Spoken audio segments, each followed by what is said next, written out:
Babylon का सबसे अमीर आदमी पुस्तक जॉर्ज एस्क्लेशन द्वारा लिखी गई प्राचीन लोगों के धन व सफलता के रहस्य को उजागर करने वाली पुस्तक है। यह सबसे प्रेरणादायक पुस्तकों में से एक पुस्तक है। इतिहास के पन्नों में बेबीलोन से ज़्यादा चमकदार शहर नहीं मिलता। इसके नाम से ही संपत्ति और ऐश्वर्य की झलक मिलती है। बेबीलोन के पास कोई भी प्राकृतिक संसाधन नहीं थे जिससे कि एक समृद्ध शहर बन पाता। बेबीलोन इस बात का उदाहरण है कि एक इंसान थोड़े से उपलब्ध संसाधनों से कितनी बड़ी सफलता प्राप्त कर सकता है। उस बड़े शहर के सारे संसाधन मनुष्य द्वारा विकसित किए गए थे। इसकी सारी संपत्ति इंसानों द्वारा ही बनाई गई थी। कोई भी प्राकृतिक संसाधन उपलब्ध नहीं थे। बेबीलोन के राजा सारगम ने अपने चांसलर को बुलाया और पूछा कि क्या कारण है कि इतनी समृद्धि के बाद भी आज हमारे यहाँ लोग गरीबी में जीवन यापन कर रहे हैं। हमारे पास जीने का कोई भी साधन नहीं है। इन कामों पर खर्च किए जाने वाले हमारे खजाने के भंडार कहाँ चले गए हैं। तब राजा के चांसलर ने कहा कि हमारे बेबीलोन का एक इंसान है अरकद। उसकी काबिलियत के कारण सारा धन उसके पास चला गया है और वह सही तरीके से उसने यह धन कमाया है। तब राजा के आदेश पर अरकद को राजा के समक्ष प्रस्तुत किया गया ताकि राजा यह जान सके कि क्या कारण है कि अरकद इतना धनी हो गया है। तब अरकद राजा के आदेशानुसार राजा के समक्ष प्रस्तुत हुआ और वह इस बात के लिए राजी हो गया कि वह बेबीलोन के 100 लोगों को धन के रहस्य को समझाएगा। तब अरकद ने राजा को अपने सेनापति को यह निर्देश देने को कहा कि वह एक ऐसे स्थान की व्यवस्था करे जहां पर 100 लोगों को धन के रहस्य को सिखाया जा सके। तब राजा के आदेशानुसार बेबीलोन के 100 लोगों को 7 दिनों तक धन के वे 7 रहस्य सिखाने के लिए एकत्रित किया गया, जो कि शहर के सबसे धनी व्यक्ति अरकद द्वारा एक विशेष गुप्त स्थान पर उन 100 लोगों को सिखाए जाने थे। जब सभी लोग एकत्रित हो गए तो अरकद ने धन के 7 रहस्यों में से पहले रहस्य को बताना प्रारंभ किया।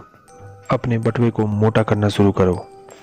अरकद के अनुसार यदि आप अपने बटुए में 10 कॉइन डालते हैं तो उसमें से केवल 9 ही कॉइन निकालें अथवा खर्च करें। ऐसा करने पर आप अपने हर एक खर्चे पर एक कॉइन बचाकर अपने धन को कई गुना बढ़ा सकते हैं। धन का दूसरा नियम है कि आपको अपने खर्चों पर नियंत्रण करना है ताकि आप अधिक रुपए बचा सकें। उन सभी चीज़ों की एक लिस्ट बनाएं जिन पर आप खर्च करना चाहते हैं और केवल जरूरी चीज़ों को ही रखें। बाकी उन चीज़ों को काट दें जिनकी कोई आवश्यकता नहीं है। अपने खर्चों का एक बजट बनाएं और अपने वेतन के 90% से ही उन खर्चों को पूरा करने की कोशिश करें। धन प्राप्ति का तीसरा रहस्य है कि आपको अपने वेतन के 10वें भाग को बढ़ाने की कोशिश करनी है। जिस तरह हम धरती पर एक छोटे से बीज को बोते हैं और वह कुछ समय बाद एक छोटा पौधा और बाद में एक बड़ा पेड़ बन जाता है, उसी प्रकार हमें अपने बचे 10% भाग को 100 गुना करने और उसके बाद 1000 गुना करने के लिए निवेश करना है। धन के रहस्य का चौथा नियम है कि आपके द्वारा बचाए गए 10% भाग यानी आपके मूलधन की रक्षा होनी चाहिए। किसी भी क्षेत्र में निवेश करने से पहले यह जरूर देख लें कि उस क्षेत्र में क्या क्या खतरे हैं। हमारे द्वारा कमाए गए धन के 10वें भाग को बचाने के बाद ये बहुत ज़रूरी है कि हम उस बचे हुए धन का निवेश करें। जब हम धन का निवेश करते हैं तो धन बढ़ता है और हमें कई गुना होकर वापस मिलता है। परंतु निवेश करने से पहले यह देखना बहुत ज़रूरी है कि उस निवेश में कितने खतरे हैं जिससे हमारा धन खो ना जाए। धन के रहस्य का 5वां नियम है कि अपनी संपत्ति को अपने निवेश में बदलें। यदि कोई इंसान अपने द्वारा कमाए गए धन का 90% भाग जिंदगी जीने में लगाए और 1% भाग को लाभदायक इन्वेस्टमेंट में बदले तो उसके द्वारा कमाए गए धन में बहुत तेजी से वृद्धि होती है। यदि कोई व्यक्ति 15,000 रुपये देता है और रेंट पर रहता है और इसकी जगह वह लोन ले ले तो वह 15,000 रुपये देकर लोन चुका सकता है।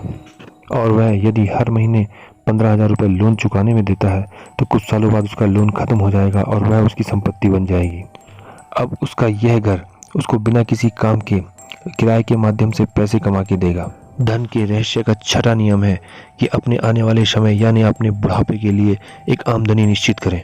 धन का नियम कहता है कि आप आज चाहे कितना भी धन क्यों न कमाते हों पर आपको अपने भविष्य के बारे में जरूर सोचना चाहिए।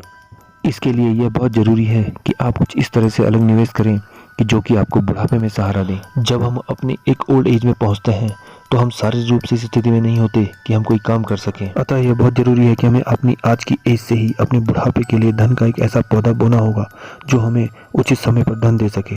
धन का 7वां और अंतिम नियम है कि हमें अपने कमाने की क्षमता को लगातार बढ़ाते रहना है। आपको यह याद रखना है कि धन को लेकर आपकी इच्छा स्पष्ट होनी चाहिए। केवल ये कहना कि मुझे अमीर बनना है यह एक स्पष्ट इच्छा नहीं है।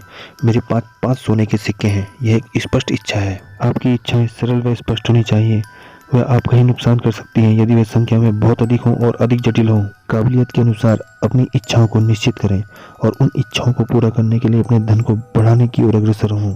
अपनी काबिलियत के अनुसार अपने धन को बढ़ाने के लिए नए नए स्रोतों की खोज करें।